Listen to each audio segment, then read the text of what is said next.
Investor किसी भी company के फाइनेंशियल स्टेटमेंट्स को देखकर डिसाइड करता है कि उसे उस कंपनी में इन्वेस्टमेंट करना है या नहीं।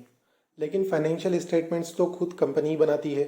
कंपनी ने अपनी करेक्ट इनकम या करेक्ट एक्सपेंस बताया है या नहीं, यह सब कैसे पता चले।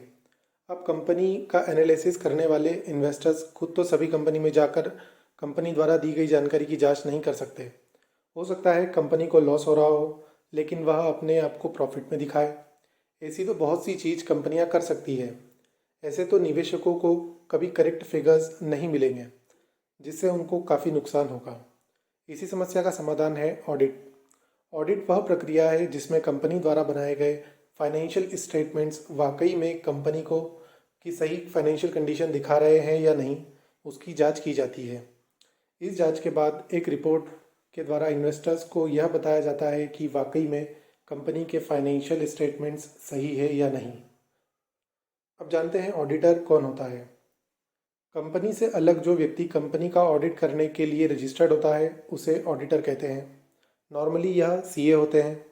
कंपनी की फाइनेंशियल कंडीशन और बाकी जानकारी के आधार पर कंपनी के फाइनेंशियल स्टेटमेंट्स की पुष्टि करता है और ऑडिटर अपनी एक राय एक रिपोर्ट के रूप में देता है, जिसे ऑडिटर्स रिपोर्ट भी कहते हैं। इस ऑडिटर रिपोर्ट को कंपनियां अपने एनुअल रिपोर्ट के साथ जोड़ देती है, जिसको पढ़कर इन्वेस्टर्स यह देख सकता है कि कंपनी के फाइनेंशियल स्टेटमेंट्स ऑडिटर द्वारा जांच किए गए हैं और अब वह उन आंकड़ों के अनुसार कंपनी की स्थिति को एनालाइज करके इसमें निवेश का फैसला ले सकते हैं। ऑडिटर्स दो प्रकार के होते हैं, इंटरनल ऑडिटर और एक्सटर्नल ऑडिटर। इंटरनल ऑडिटर वह ऑडिटर होता है जिसको कंपनी का मैनेजमेंट खुद ही अपॉइंट करता है, जो कंपनी के परफॉर्मेंस और सभी एक्टिविटीज़ ठीक से हो रही है या नहीं इसकी जांच करता है और कैसे उन सभी ट्रांजैक्शन को सही सही दिखाया जा सकता है इसके बारे में बताता है, जिससे कि कंपनी अपने अपने फाइनेंशियल स्टेटमेंट्स को ज़्यादा एक्यूरेट कर सकती है। क्योंकि यह कंपनी के मैनेजमेंट द्वारा अपॉइंट किया जाता है, इसलिए वह अपनी रिपोर्ट कंपनी के मैनेजमेंट को देता है।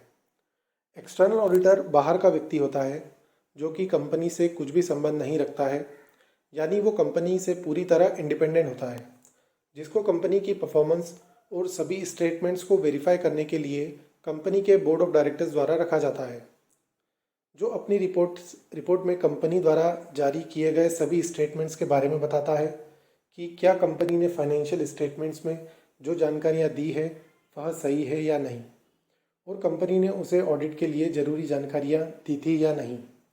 इन सब के आधार पर वह अपना ओपिनियन अपनी रिपोर्ट यानी इंडिपेंडेंट ऑडिटर्स रिपोर्ट में देता है।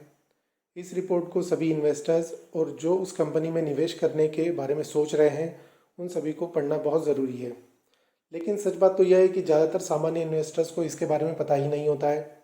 यह भी एक कारण है कि सामान्य निवेशकों को शेयर बाज़ार में निवेश करने पर ज़्यादातर नुकसान ही होता है।